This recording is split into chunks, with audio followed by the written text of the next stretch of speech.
বিসমিল্লাহির রহমানির রহিম। সম্মানিত সুধী, ইতিপূর্বে আমি জেনা নিয়ে আলোচনা করেছি এবং 2টি পর্বে এটি শেষও করেছি। এরপরে আমি চিন্তায় পড়ে গিয়েছিলাম যে এরপরে আমি কোন বিষয়টির উপরে সবচেয়ে বেশি গুরুত্ব দিব। তো মহান আল্লাহ সুবহানাহু ওয়া তাআলার অশেষ ইচ্ছায় আমি টপিক খুঁজে পেয়েছি এবং সেটিই হলো পারিবারিক জীবনে মানুষ কিভাবে ভালোবাসা ও মমতার মাধ্যমে তার জীবনটা সুন্দর করতে পারে, তার বৈবাহিক জীবনটা সুন্দর করতে পারে, বিবাহ বহির্গত সম্পর্ক থেকে নিজেকে দূরে রাখতে পারে এবং পারিবারিক জীবনে অ্যাজ এ ইনসান হিসাবে ভালোবাসা ও মমতার মাধ্যমে সম্পর্ক টিকিয়ে রাখতে পারে। অত্যন্ত তাৎপর্যপূর্ণ হবে ইনশাআল্লাহ। আপনারা দেখতে থাকবেন। সবকিছুর মালিক আল্লাহ এবং তিনি সবকিছু জানাবেন ইনশাআল্লাহ। সূরা ফুরকানের 54 নম্বর আয়াত আপনাদের সামনে পেশ করছি। তিনি পানি থেকে মানুষ সৃষ্টি করেছেন, এরপরে তাকে বংশগত এবং বৈবাহিক সম্বন্ধ দান করেছেন, আর তোমার রব সর্বশক্তিমান। এই আয়াতের সাথে সম্পৃক্ত আরো একটি গুরুত্বপূর্ণ কোরআনের আয়াত, সেটাও আপনাদের সামনে পেশ করছি। সেটি হলো সূরা রুমের 21 নম্বর আয়াত। আর আল্লাহর নিদর্শন সমূহের মধ্যে একটি নিদর্শন এই যে তিনি তোমাদের জন্য তোমাদের মধ্য থেকে সঙ্গিনী সৃষ্টি করেছেন, যাতে তোমরা তাদের কাছে প্রশান্তি পাও, আর তিনি তোমাদের মধ্যে ভালোবাসা এবং দয়া সৃষ্টি করেছেন। সম্মানিত উপস্থিতি, এটি অত্যন্ত গুরুত্বপূর্ণ একটি কোরআনের আয়াত। এখানে যে অংশটির উপর গুরুত্ব দেওয়া হয়েছে, তোমাদের নিজেদের মধ্য থেকেই।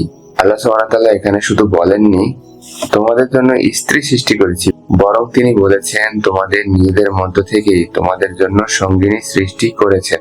সুবহানাল্লাহ। অত্যন্ত গভীর তাৎপর্য রয়েছে এই আয়াতে। এর শব্দচয়ন অত্যন্ত গুরুত্বপূর্ণ।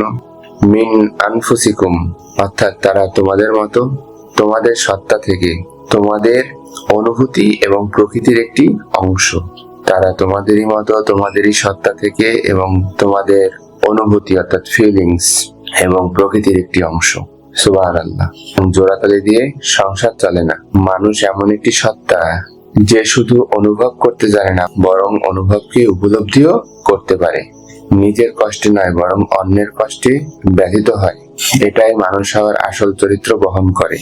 আমাদের মধ্য থেকেই সৃষ্ট সঙ্গিনী আমাদের আত্মার, মনের এবং অনুভবের অবিচ্ছেদ্য একটি অংশ। জীবন সঙ্গিনী এমন হতে হবে, যদি তুমি চুপ করে থাকো, সে তোমার চুপ করে থাকা শব্দহীন ভাষা বুঝতেও সক্ষম হবে। এটা সম্ভব সহানুভূতি, বোঝাপড়া এবং একে অপরকে ধারণ করা মাধ্যমে। সন্তানের আচরণ, আর্থিক চাপ, মানসিক ক্লান্তি, সকল ক্ষেত্রে আমরা এই আয়াতটি জাস্ট কাইন্ড অফ রিমাইন্ডার, অর্থাৎ মিন আনফুসিকুম আজওয়াজা, এটা যদি আমরা বুঝতে পারি তাহলে আমাদের মধ্যে অবশ্যই কোনো ঝামেলা হবে না। এই সম্পর্কটা অনেকটা পৃথিবীর মতো। আমরা পৃথিবী সূর্য থেকে আলো পাই, আবার চন্দ্র থেকেও আলো পাই, আবার পৃথিবীর নিজস্ব একটা ভারসাম্য আছে, আবর্তন আছে। সুতরাং আমরা পারিবারিক জীবনে যদি ভারসাম্য রক্ষা করতে পারি, তবে সংসার জানবে প্রতিচ্ছবি, পজিটিভ প্রতিচ্ছবি। আগামী পর্বে ইনশাল্লাহ ইনসান নিয়ে কথা বলবো। ইনসান অর্থ কি, এর ভিতরে কিভাবে ভালোবাসা ও মমতা সৃষ্টি হয় পারিবারিক জীবনে, এর তাৎপর্য কি, এই নিয়ে আলোচনা করবো ইনশাল্লাহ।